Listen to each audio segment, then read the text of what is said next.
पैसों से खुशियों को खरीदा जा सकता है। आज ये हर उस इंसान की सोच बन चुकी है जो पैसों की कमी के कारण अपनी लाइफ में स्ट्रगल कर रहा है। लेकिन वही दूसरी तरफ जब हम दुनिया के सबसे अमीर लोगों को देखते हैं तो ऐसे लोग अक्सर कहते हुए पाए जाते हैं कि पैसों से खुशियों को नहीं खरीदा जा सकता। People tell you money doesn't buy happiness.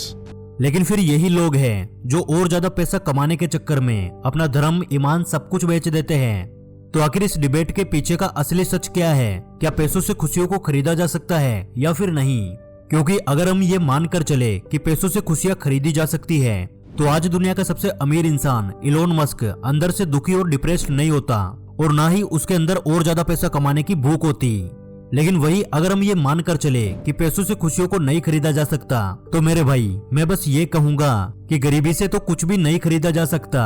गरीबी तो बदतर से बदतर लाइफ होती है। तो ऐसे में हम सभी के सामने सबसे बड़ा सवाल ये आता है कि पैसों के लिए रेट रेस में भागना किस हद तक सही है? क्या एक आम आदमी को अपना सब कुछ साइड करके सिर्फ पैसा कमाने को अपनी जिंदगी का मकसद बना लेना सही है? और एट द एंड चलो मान लेते हैं कि आपने रेट रेस में दौड़ दौड़ कर बहुत सारा पैसा कमा लिया, लेकिन क्या इसके बाद भी आपको इस बात की गारंटी मिलती है कि आप पूरी लाइफ जिंदगी भर खुश रहेंगे?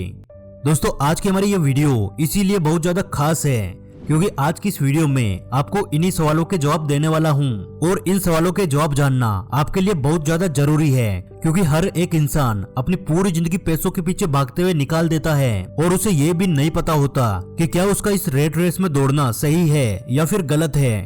तो आज की हमारी इस छोटी सी वीडियो को पूरा देखना क्योंकि आपकी पूरी लाइफ के डाउट्स क्लियर हो जाएंगे और आप ये डिसाइड कर पाओगे कि पैसों के लिए आपके लिए भागना सही है या फिर गलत है। और साथ ही में मैं इस बारे में भी बात करूंगा कि आज के टाइम में जो लोग सुपर रिच है, बिलियनियर है, उन्हें और ज्यादा पैसा कमाने की तलब क्यों मचती है। तो चलिए ज्यादा देर ना करते हुए वीडियो को शुरू करते हैं। दोस्तों जब हम टीवी या सोशल मीडिया के जरिए दुनिया के सबसे अमीर लोगों यानी बिलियनियर्स को देखते हैं तो हम में से ज्यादातर लोगों के मन में यही चल रहा होता है कि बिलियनियर्स की लाइफ बहुत ही ज्यादा शानदार है क्योंकि इनके पास सब कुछ होता है जो भी ये चाहते हैं। पावर, पैसा, प्राइवेट जेट, बड़े बड़े आलीशान घर, एवरी सिंगल थिंग जो भी इन्हें चाहिए सब कुछ इनके पास होता है। तो भला इन लोगों को किस बात की टेंशन होती होगी? लेकिन रियल लाइफ में दोस्तों एक बिलियनर की लाइफ काफी ज्यादा खराब होती है क्योंकि कहीं ना कहीं ज्यादातर बिलियनियर्स मेंटली इल होते हैं। जी हाँ, आपने बिल्कुल सही समझा, ज्यादातर बिलियनियर्स को दिमागी बीमारी होती है। और ये बात मैं ऐसे ही हवा में नहीं बोल रहा बल्कि आप खुद द गार्डियन के इस आर्टिकल पे नजर डालिए जिसमें कि केली कोकरेल जो कि दुनिया के कुछ सबसे अमीर लोगों के फिजियोथेरेपिस्ट हैं, वे बताते हैं कि ज्यादातर बिलियनियर्स ट्रस्ट इशू, लाइफ में पर्पस का ना होना, शर्म, गिल्टी और भी कई सारे डर के साथ जीते हैं। ज्यादातर बिलियनियर्स किसी पर भी भरोसा नहीं कर पाते क्योंकि जब भी कोई इंसान उनके पास आता है फिर चाहे वे पर्सनली हो या फिर प्रोफेशनली तो इन बिलियनियर्स के मन में यही सवाल आने लगता है कि सामने वाले बंदे को मुझसे क्या चाहिए या कहीं सामने वाला बंदा मेरे पैसों की वजह से तो मेरा दोस्त नहीं बना है। अब दोस्तों ये तो बात हुई ट्रस्ट इशू की जो कि हर एक अमीर इंसान के मन में कहीं ना कहीं होती ही है। लेकिन अब आप ये सोच रहे होंगे कि इन बिलियनियर्स को शर्म, गिल्टी और डर किस बात का है। चलो आज इन बिलियनियर्स को एक्सपोज कर ही देता हूँ, लेकिन इससे पहले आपको ये जानना जरूरी है कि कोई भी इंसान बिलियनियर्स कैसे बनता है क्योंकि एक बार को कोई भी नॉर्मल सा बंदा किसी अच्छे आइडिया पर ढेर सारा काम और मेहनत करके मिलियनियर तो बन सकता है, लेकिन बिलियनियर बनना हर किसी के बस की बात नहीं है। सो सीधे पॉइंट पर आते हैं। दोस्तों ज्यादातर लोग बिलियनियर्स बनने के लिए इन तीन में से किसी एक रास्ते को चुनते हैं। Number 1, investment. जो भी बंदा बिलियनियर बनने के सफर पे होता है उसके लिए सबसे सिंपल तरीका ये है कि वो अपने विजन को ज्यादा से ज्यादा इन्वेस्टर्स को सेल करे।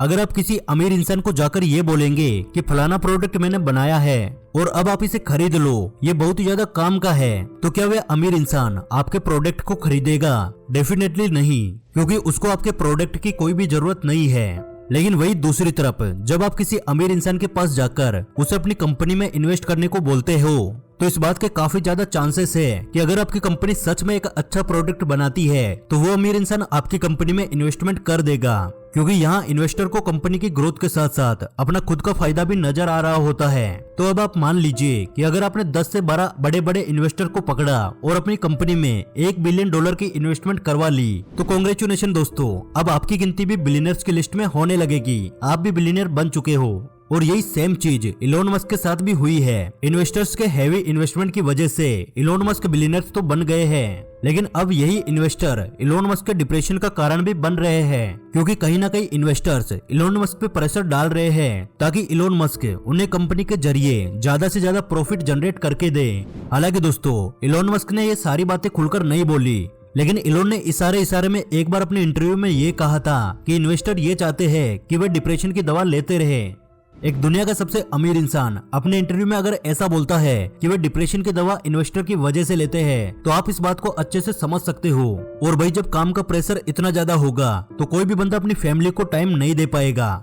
एंड दोस्तों, शायद यही वजह रही होगी कि इलोन मस्क की वाइफ ने उनसे डिवोर्स ले लिया, और इसके बाद भी इलोन की जितनी भी गर्लफ्रेंड्स बनी उनके साथ भी इलोन का रिश्ता ज्यादा दिनों तक नहीं चल पाया, क्योंकि एट द एंड बंदा चाहे दुनिया का सबसे अमीर इंसान ही क्यों ना हो, लेकिन उसकी वाइफ या गर्लफ्रेंड को भी उसका टाइम चाहिए होता है। और इलोन पैसे कमाने की रेट रेस में अपने बच्चों पे भी ध्यान नहीं दे पाए, तभी उनकी बेटी ने 18 साल के होते ही कोर्ट में ये अर्जी डाल दी थी कि वे इलोन से किसी भी तरह का रिश्ता नहीं रखना चाहती।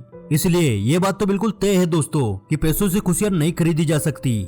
और उनकी बेटी ने भी यही स्टेटमेंट दिया कि इलोन एक एब्सेंट फादर है, जो कि बचपन से कभी भी उन्होंने अपनी बेटी को ज्यादा टाइम नहीं दिया, इस वजह से उनके बीच में कोई भी अटैचमेंट नहीं है। तो दोस्तों, अगर आप भी पैसे कमाने की रेट रेस में अपनी फैमिली को टाइम नहीं दे रहे हैं, तो ध्यान रखना कहीं आपका हाल भी इलोन मस्क जैसा ना हो जाए, जहां आपके पास पैसे तो बहुत सारे होंगे लेकिन साथ में खर्च करने वाला कोई भी नहीं होगा, ना आपके पास फैमिली होगी और ना ही बच्चे। खैर, हम अगले पॉइंट पे चलते हैं और जानते हैं कि बिलियनर्स बनने का दूसरा सबसे कॉमन तरीका क्या है। Number 2, cheap free labour. दोस्तों, जिन बिजनेसमैन को इन्वेस्टर नहीं मिलते हैं, वे अपनी कंपनी को आगे ले जाने के लिए जानबूझकर चीप लेबर का सहारा लेते हैं। यानी ऐसे लोग अपने प्रोडक्ट्स को बनाने के लिए दुनिया के अलग अलग देशों से पहले अपनी फैक्ट्री को सेटअप करते हैं, और फिर इन फैक्ट्रीज में प्रोडक्ट को तैयार करने के लिए जिन लेबर्स को रखा जाता है उन्हें ये बेहद कम तनख्वाह देते हैं, और एट द एंड ये महंगे दामों में प्रोडक्ट को बेचकर अंधा पैसा कमा लेते हैं। और दोस्तों, आप ये जानकर शॉक हो जाओगे कि ये चीप लेबर वाला काम को छोटी मोटी कंपनियां या फैक्ट्रियां नहीं कर रही है, बल्कि इनमें फास्ट फैशन ब्रांड्स भी है, और यहाँ तक कि एप्पल कंपनी का नाम भी चीप लेबर या पुअर वर्किंग कंडीशंस के लिए आपने कभी न कभी न्यूज में जरूर से सुना होगा। अब जो ब्रांड ओनर्स है ऐसा काम जानबूझकर कर रहे होते हैं, उनके अंदर यह डर होना लाजमी है, क्या पता किस दिन उनकी सच्चाई इस दुनिया के सामने आ जाएगी, और इसके बाद उन्होंने अपनी मेहनत से ब्रांड को सालों से खड़ा किया, कहीं वो एक झटके में कांच के महल की तरह टूटकर ना बिखर जाए। लेकिन दोस्तों, यहाँ भी ट्विस्ट है, और वो ये है कि अगर आप फ्री या चीप लेबर का यूज करके प्रोडक्ट बना भी लेते हो, तो मार्केट में आपके सामने 10 कॉम्पिटिटर भी खड़े हैं, जिन्हें अवॉइड करने के लिए बिलियनियर्स लोग सीधा थर्ड ऑप्शन की तरफ बढ़ते हैं। Number 3, alignment to corrupt government. दोस्तों, मैं किसी का नाम तो नहीं लूंगा, लेकिन हमारे देश में ही ऐसे कई सारे इंडस्ट्रियल और बिजनेसमैन मिल जाएंगे जिनका हमारे गवर्नमेंट से अच्छा खासा संबंध है, या फिर ये बोलिए कि सभी बड़े लेवल के बिजनेसमैन का गवर्नमेंट के साथ अच्छा संबंध होता ही है। अब मैं यहाँ पे अपने देश की गवर्नमेंट को करप्ट नहीं बोल रहा हूँ, मैं बस ये बताना चाह रहा हूँ कि बड़े बड़े बिजनेसमैन का गवर्नमेंट से इस हद तक कनेक्शन होता है कि देश के प्रधानमंत्री भी इनकी घरों की शादियों में जाते हैं। खैर, हमारे देश में ही नहीं, दुनिया भर में ऐसे कई सारे बिजनेसमैन हैं जो कि करप्ट गवर्नमेंट से अपनी सेटिंग बिठा लेते हैं। इसके बाद इन्हें बिना किसी जांच पड़ताल के इन्हें बड़े बड़े सरकारी ठेके मिलने लगते हैं, बड़े टेंडर्स मिलने लगते हैं। इनके देश की गवर्नमेंट हर पॉसिबल वे में इन बिजनेसमैन को अंधा पैसा छापने में मदद करती है, जिससे कि इनको मिलियनियर से बिलियनियर बनने में ज्यादा देर नहीं लगती। अब दोस्तों, मेरे अकॉर्डिंग तो ये मेन 3 ही मेथड है जिनसे कोई भी बंदा बिलियनियर बन सकता है। बिलियनियर बनने के बाद बंदा ऐसी पोजीशन पे पहुंच जाता है जहां उसके सामने कई सारे कंपटीटर्स और एनिमीज खड़े होते हैं, और यही से इनकी मेंटल हेल्थ भी खराब होने लगती है। दोस्तों, ये बिलियनियर क्लास के उस छोटे बच्चे की तरह होते हैं जो कि एक बार क्लास में फर्स्ट आ जाता है तो अब उसके ऊपर मेंटल प्रेशर आ जाता है कि उसे अपनी क्लास में फर्स्ट पोजीशन मेंटेन करके ही रखनी पड़ेगी, क्योंकि उसकी फैमिली, टीचर्स और सभी लोग उस पर प्रेशर बनाते हैं कि भाई तू फर्स्ट है, तुझे फर्स्ट ही रहना है। इसके अलावा हर दिन बिलियनियर्स को अंदर ही अंदर ये डर खाया जाता है कि कहीं किसी गलत डिसीजन के कारण उनके गलत कारनामे दुनिया के सामने न आ जाए, एंड फिर इसके रिजल्ट में ये होता है या तो वे बैंक करप्ट हो जाएंगे या फिर उन्हें जेल जाना पड़ेगा। अब दोस्तों, हम जैसे लोग अगर पूरी तरह से बर्बाद भी हो जाए तो छोटी मोटी नौकरी करके अपनी जिंदगी को जी लेंगे, लेकिन एक बिलियनर के लिए ये सब कुछ कर पाना बहुत ज्यादा मुश्किल है, या फिर ऐसे बोलिए कि ये बिल्कुल इम्पॉसिबल है। और दोस्तों, अब तो आपको ये भी समझ आ गया होगा कि बड़े बड़े सेलिब्रिटीज अपना धर्म ईमान सब कुछ बेचकर 10-20 करोड़ रुपए कमाने के लिए पान मसाला की एड क्यों करते हैं, क्योंकि असल में कहीं न कहीं सैकड़ों करोड़ कमाने के बाद भी इन सभी बड़े सेलिब्रिटीज को ये डर सताता रहता है कि कहीं वे एक दिन ये अपना सारा पैसा गवा ना दे और उनकी बेइज्जती ना हो जाए।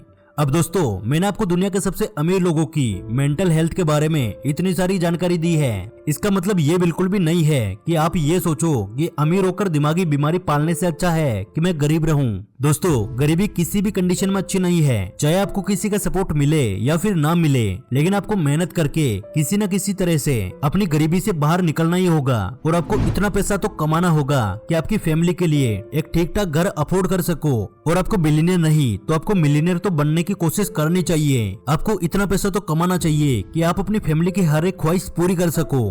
तो आज की हमारी वीडियो आपको कैसी लगी? वीडियो पसंद आए तो वीडियो को लाइक करना, क्योंकि आपके एक लाइक से हमें और वीडियोस बनाने का मोटिवेशन मिलता है। और हमारे साथ ऐसे ही जुड़े रहने के लिए आप हमारे चैनल द योगी को सब्सक्राइब कर लीजिए। जल्दी मिलेंगे अगली वीडियो में।